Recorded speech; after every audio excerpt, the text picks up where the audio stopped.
back to the show. We have a returning guest this evening. He was last here a couple months ago for another campaign he was running, but recently, aside from this campaign, he and his partner Sean von Gorman recently won a couple awards at the Baltimore Comic Con Ringo Awards. So let me bring in Joey Esposito and well, let's talk about Madam and more. So first off, as I said, congratulations on the best new series and the best hero. Is that correct?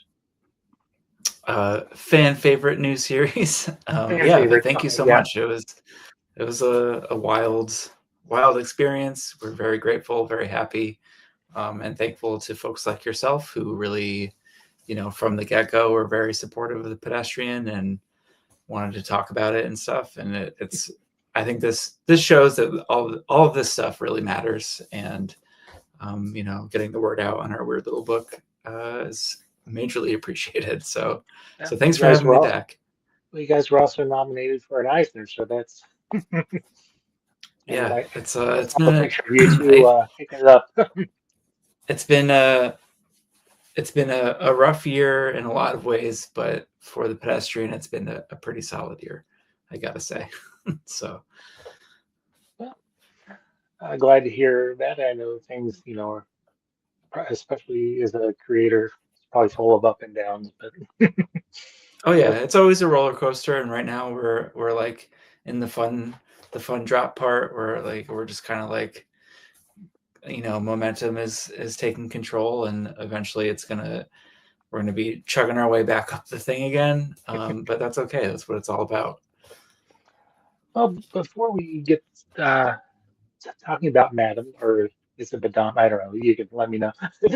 But for those who may have not, heard uh, our other interviews, kind of tell us about your comic book origins as a reader and creator. Sure. So as a reader, there's never been a time where I haven't been reading comics. My parents grew up reading comics, therefore I read comics growing up. It's really kind of my first. I mean, I've always been a big reader, but comics were essential in getting me to that point, I would say.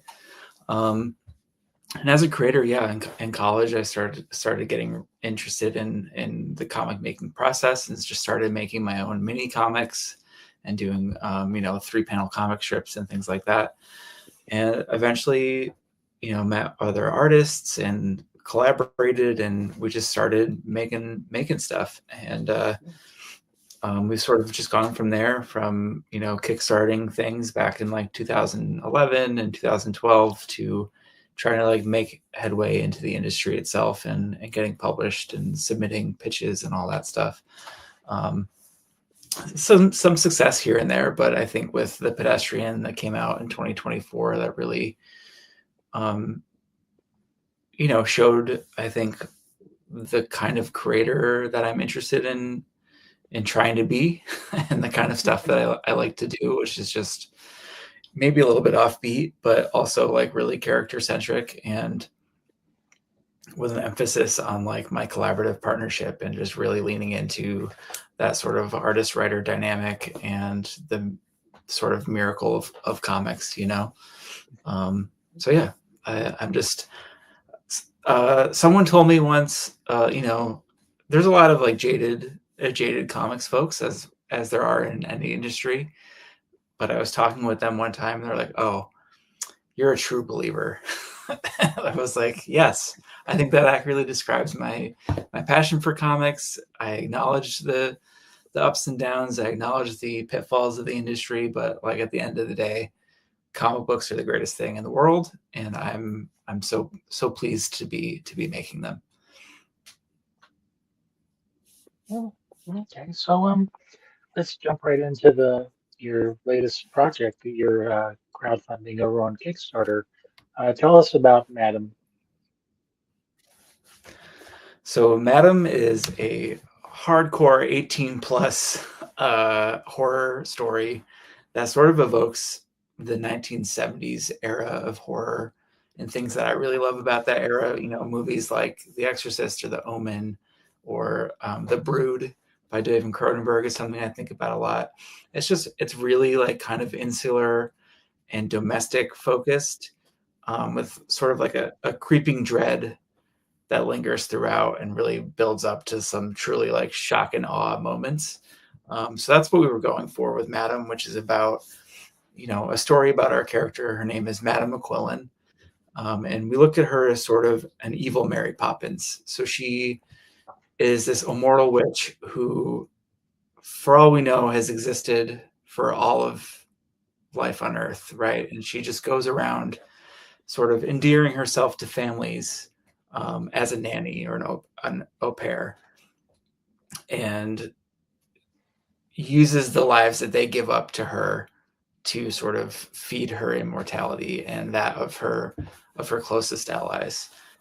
So it's really dark. It's really bleak, but it's a story that came from me as a different person. I mean, we've been working on this. So I'm working with my co-creator is an artist named Panda Musk, and we've talked about this story the first time in like 2014, I believe, and that was sort of where the germ started. And then throughout the years, we've worked on it here and there, sort of in between other projects and other life things. It's had a couple of false starts at publishers. It's gotten close at other publishers, and as a result, we decided we're just going to power through. We're going to finish this thing, and then we're going to publish it ourselves. So that's where we're at now, and that's why we're on Kickstarter. So the book is totally done. We're working on like last minute lettering adjustments and designing the actual interior of the book. But content wise, it's finished, it's colored. So we're really just raising money for a print run at this point. And we're got 2 weeks left as we're recording this, and we're 76% there. So I feel like we can make it. That's like $1,800 that we have left to raise. And we're offering so much good art and cool editions of the book. So hopefully it works out. But yeah, Madam is something that we've been working on for a really long time. And, when I started it, life was very different. And it was as you can tell from the subject matter and the story, it was a very dark time in our lives. And I think that's reflected in the book. Like, I'm not sure Joey in 2025 would write something that's quite so mean, if that makes sense. But what I enjoy about that is like reading it back. Sometimes it's harder to read stuff that you wrote a while ago or art that you drew a while ago, but the oppressive anger that I feel when I read back this book makes me feel like I really exercised something out of myself making it, as kind of pretentious as that sounds. But this one was a true, like, really kind of came from a dark place, I would say. Well, as we're talking, it's the day before Halloween, and I can see from your pillow behind you, you are in the holiday spirit. Absolutely. Yeah, our house is decked out. I'm excited for trick or treat tomorrow. I got full-size candy bars. I'm ready. I'm ready to go. So, with Madam, you mentioned some of the movies and stuff that influenced. Is there anything else that you influenced you when you were developing the characters? So the flip side of Madam as a story is sort of the journey of our character he starts in the 1950s. He's a cop in the 50s in Chicago, and there's an incident that happens in chapter 1 that he becomes involved in the investigation of, and the parallel narratives in Madam are that of there's Madam McQuillan herself, as she's doing her deeds throughout these decades. There's the modern day, or I should say, it takes place in 2018, pre-COVID. the story of a family moving to London for their mother's career. And then there's the story of Detective Harris from the 50s until he catches up with the Wades in 2018. So it's kind of like spans multiple decades.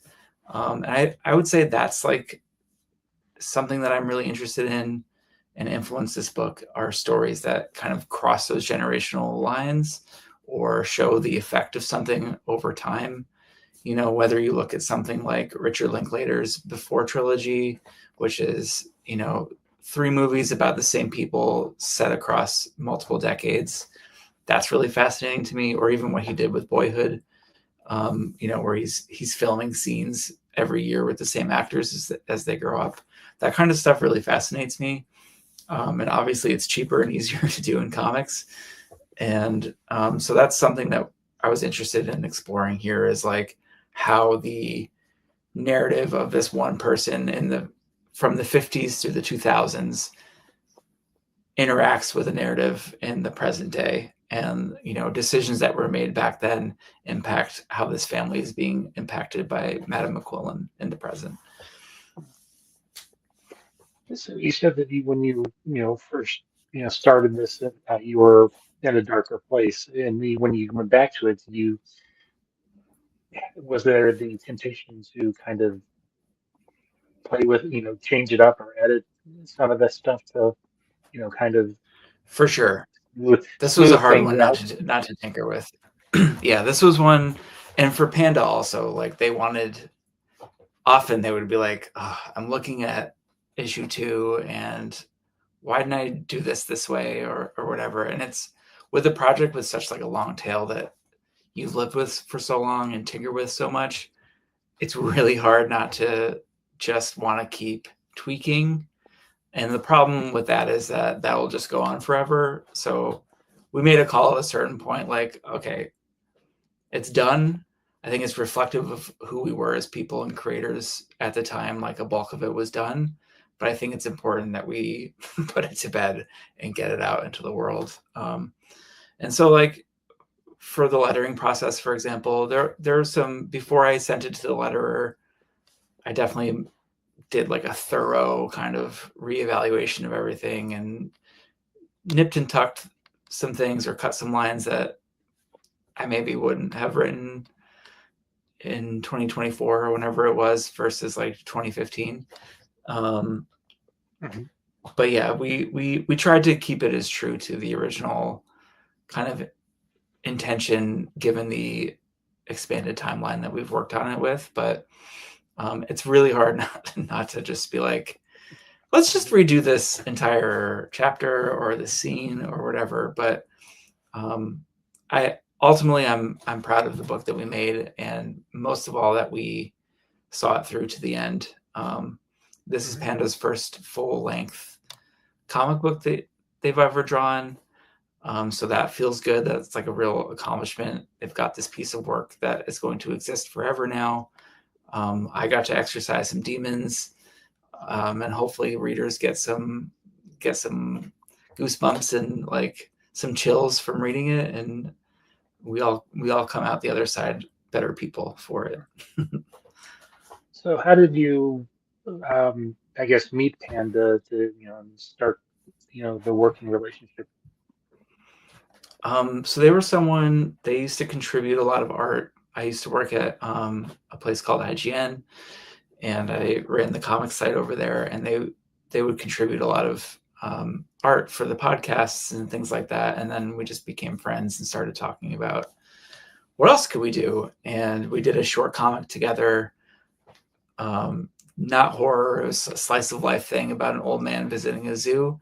It was called Kindred, that we just posted online. It was 5 or 6 pages, and that was sort of like dipping our toes into collaborating in this way. And stupidly after that, we were like, let's just do a whole graphic novel together. That'll be cool. Which was maybe biting off more than we could chew at the time, but we did it, and it's been a lot of fun. It's cool to me how, and the same is true like working with Sean on Pedestrian. Like once you're like in it, working together on something, your partnership but also your friendship like gets stronger because you're interacting more, you see different sides of each other, you get a better sense of how those people like to tell stories or like what interests them the most. So it's been cool. It's been a great experience despite like the length of time that it's lapsed. But that just means we've been getting to hang out that much more, you know? Mhm. So, which horror writers kind of influence you, or do you, look to, when you're writing? Because I mean, since I've, known you, I mean, this is the first horror, thing of yours that I've read. I mean, the pedestrians in kind of a humor, like, and then so is kind of shit kickers. So, who are the horror authors that you kind of gravitate towards? Yeah. I mean, I grew up a huge R.L. Stein Goosebumps fan, which I think is like kind of where that's not where it started. I would credit my older sister Nancy, who just like she's the one who made me watch The Brood when I was like 6, and like really fucked me up. Um, but I'm a huge Stephen King fan, of course. So he's definitely number one. Um, and of course, like the classics, the Mary Shelley's Frankenstein or Shirley Jackson and things like that. Joe Hill is also great. Um, Big fan of Grady Hendrix. It's not even just like horror specifically. And I should also say like John Carpenter is a huge influence on me across the board. Um, Even though it's whether it's like what I wanted to do when I went to film school or like my takeaways from like how what is scary to me about horror, a lot of that is informed by John Carpenter, but also like his general vibe of he's just like kind of retired and playing video games now. I think that's fucking cool. Like he's just got it figured out. So all that stuff kind of like really is what's in my brain in terms of horror stuff. Um, Specifically, I'm a big Stanley Kubrick's The Shining fan, and I think and Carpenter's Halloween as well. But I think both of those movies have really sort of like shaped my what I love about horror in terms of I look, I love slasher movies. I love like super gore, the melodrama, but the stuff that like really like fucks me up, that gets to me is a little more subtle, a little more about mood and nuance and atmosphere and the things that you don't see, like the sort of unspoken dread, the unspoken trauma between characters, and all the stuff that's like the negative space in a horror story is the stuff that really like gets under my skin. And I think that's the kind of thing that we certainly tried to bring into Madam, and I tried to even in Pedestrian, with the Uncle Joe and Clutch Commander stuff like that is a little bit the thing coded, and really that creeps me out. I think it may read as funny, but for me, I'm like, oh, it freaks me out. So yeah, so it's a lot of those. Nick Cutter is another great one, great writer. But yeah, I like the kind of stuff that seeps in over time. I think that's why like Pet Cemetery is a great example. The Mhm. book specifically, like it's obviously on the surface very, very dark. Dead kids and child abuse and all this stuff. But it's like over time, as you like really stew on that, or as you gain more life experience and go back to it, and you just like realize like how deeply fucked up it is. That really like just really like lingers. I love when like I'm just having a daydream about something, and a thought from Pet Cemetery or The Shining or whatever like pops into my head, and I just get like chills. That's when it's like really gotten to you. So, I would never say that the Madam is on that sort of level, but that's certainly the goal. Yeah, I'm a big Stephen King, fan too, and I've currently rereading it. So was trying Mm, to get it finished before nice. Welcome to Dairy started, but it's Yeah, such a well, long that's a beast of a book. But even that, like, I love it. The audiobook is also great, read by Stephen Weber, so good. And that's I the one think, I'm listening to. oh, nice, isn't he so good? He's just Yeah, like he's aces. But like I never saw it part two of the movie. Part one was fine. Like there's just something that they're unable to capture about a Stephen King novel on screen. And I hmm think The Shining is the only one that's really done it, and that did it in a way that was like almost discarding a lot of the novel. It's like it kind of like stripped it down to like elemental fears hmm versus Stephen King's fears. Writing the book is about being a bad father and alcoholism and all this stuff, but the movie version interprets that entirely differently, I think. And I don't think other Stephen King movie or TV adaptations for me have really like made me feel the way that the books make me feel, if hmm that makes sense. Yeah, I know totally. So, getting back to the Kickstarter, what rewards levels are you offering, to potential backers? So we have two different covers of the book, which include Panda did an awesome wraparound cover that he painted digitally that has Madame McQuillan, but also all the other characters that you'll meet throughout the series. And then we have our Kickstarter exclusive B cover by Yorgos Katronis, who is a stunning illustrator, and he did this fabulous painted portrait of his interpretation of Madame McQuillan. Super creepy. That's the one that's kind of like the feature image on the Kickstarter page. And then in addition to that, we have pinups by so many incredible artists. Some that I was just fans of that I reached out to. Some are old friends. One is Eamon Winkle, who also had a book at Magma Comics called The Principles of Necromancy. For my money, probably one of the best horror artists out there today. Also Valeria Berzo, another incredible Italian artist. An old friend, Richard Clark, did an incredible painting that is available as a pinup, and also Yep, I know the Richard. amazing artist Richard Pace. Oh yeah, you're in that area, right? I Yeah, forgot. Yeah, you're like you're in the Albany yeah, comics he's crew. a great Yeah, guy. so he's awesome. Someone I've known for a long time from when I was living over there, and we've talked like throughout the years about trying to work on something, and then this seemed like a good opportunity to be like, hey man, how about you do a pinup for us? And he hmm crushed it. Um, so yeah, so in addition to that, all those are available as like art prints, whether they're 11 by 17 or small postcard sized. We also did these postcard print sets of within the book itself. Panda has like chapter interstitials between each chapter, so we did those as a postcard set.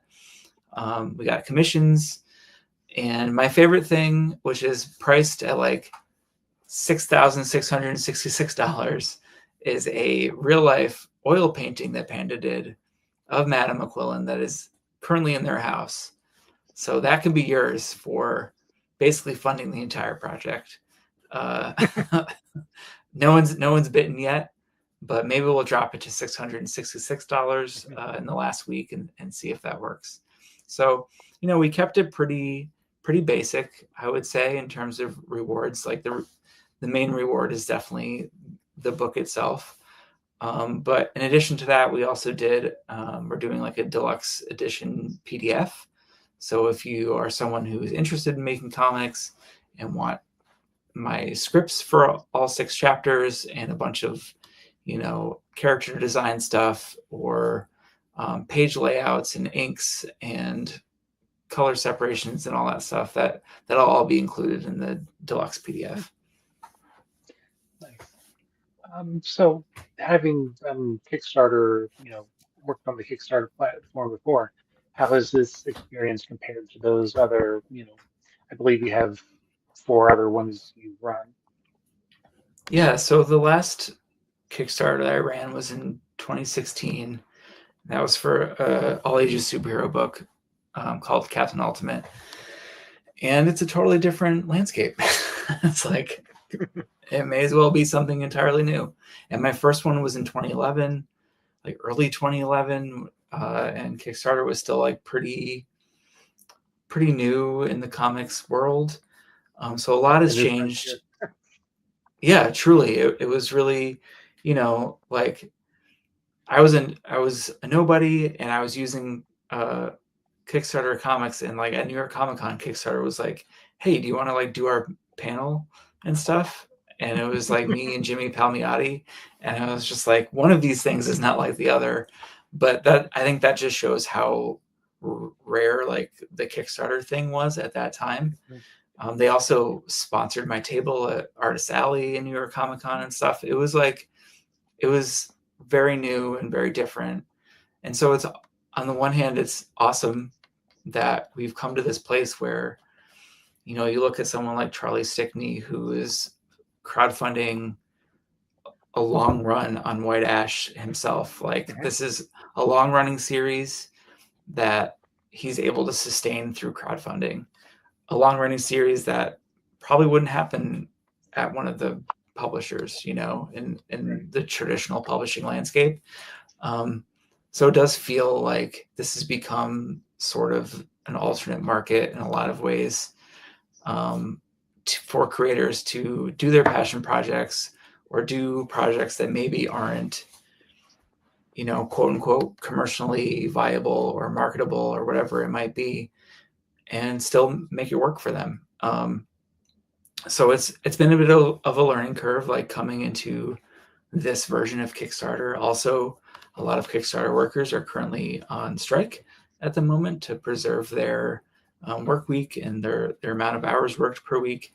And they've encouraged continued use of the platform. But I do think that's another consideration, that like, there are community folks who work at Kickstarter who help amplify these sort of campaigns, and they're all currently on strike. So I think that's also like definitely impacting this experience, and certainly I support them and hope that Kickstarter does the right thing and gives them what they need.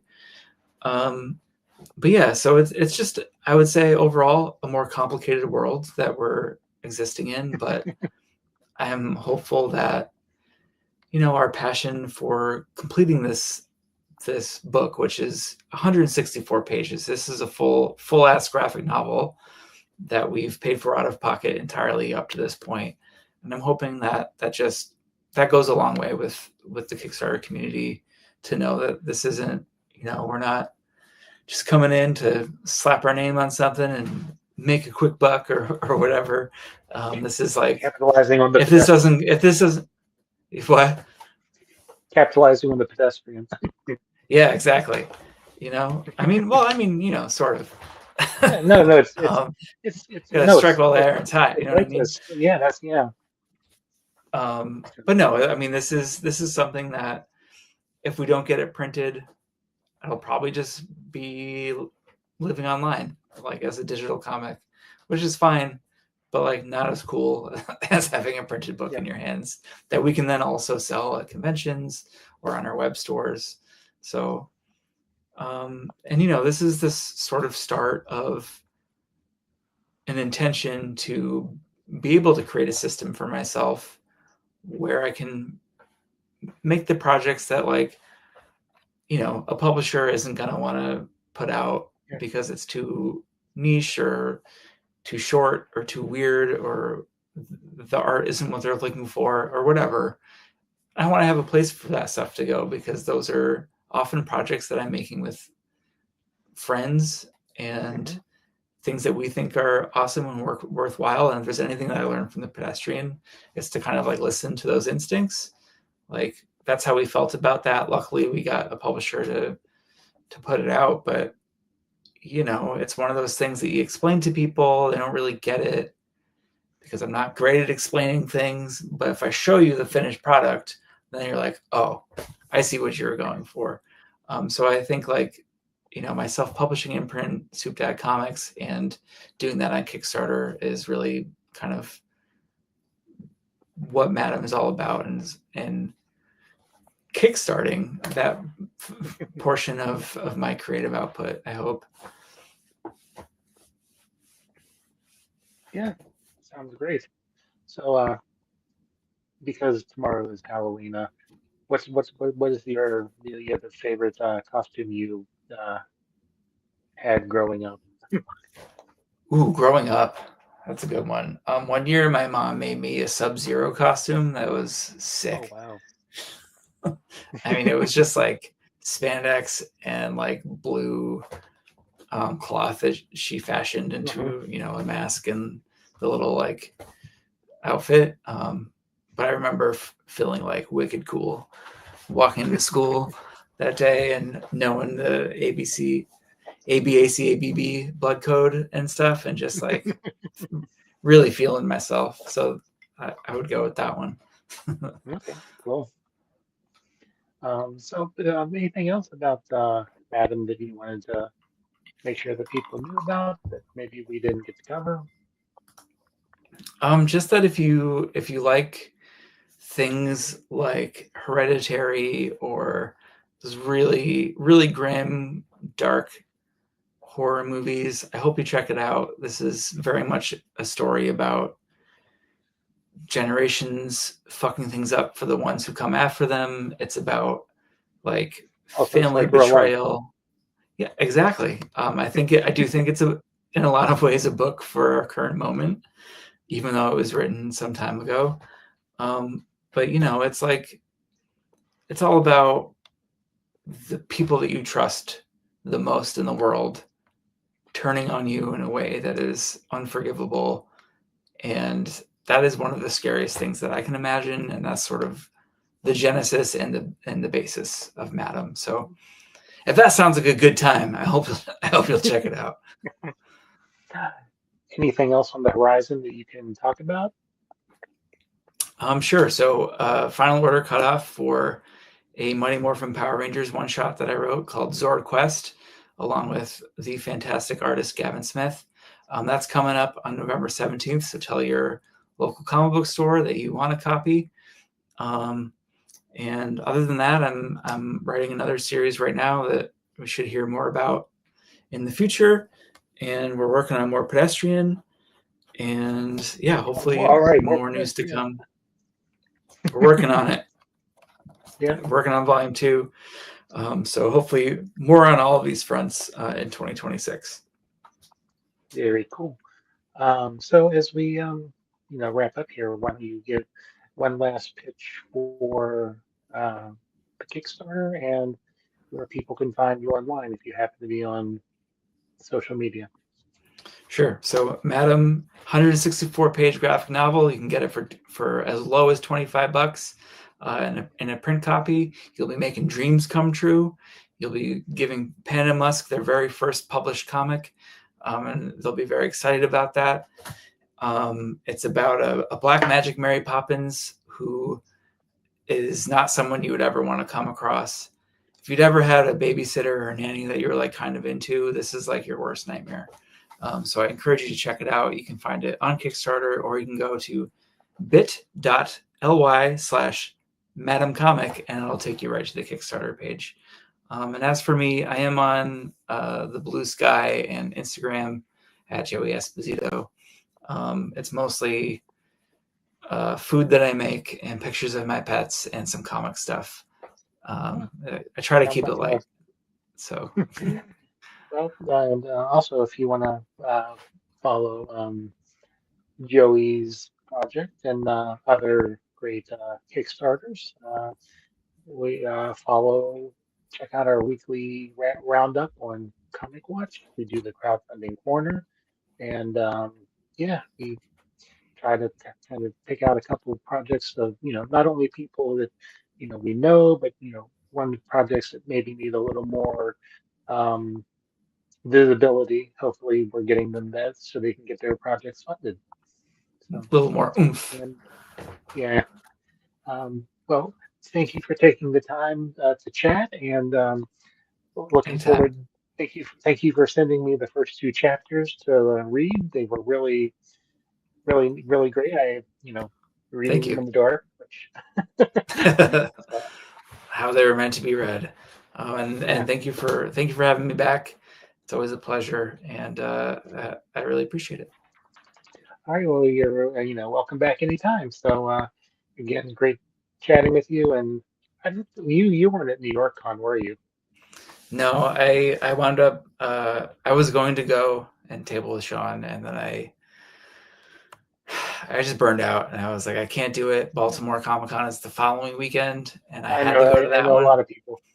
Yeah, I so know a lot of people were doing that, and that's because that was, yeah. I don't know how they did it. I mean, I was burned out because I had another convention, not a comic convention, the week after, and I'm still trying to recover from it. yeah, it's a lot. It takes a lot. It's like super fun and really rejuvenating in a lot of ways, but it's also just exhausting. you know, Yeah. it's Yeah. social battery like depletes so quickly, and yeah, it was a struggle, even just to get through Baltimore, but we did it. But New York seemed like a lot of fun, and I'll hopefully be back next year. And he came out with some new hardware, so from Baltimore. Wait, what? He Oh came out yeah, exactly. with some Yeah, new hardware.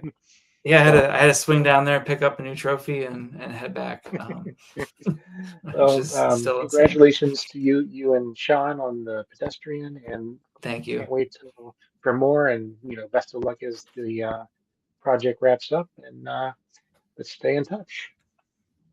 Thanks so much, man. It's always a pleasure.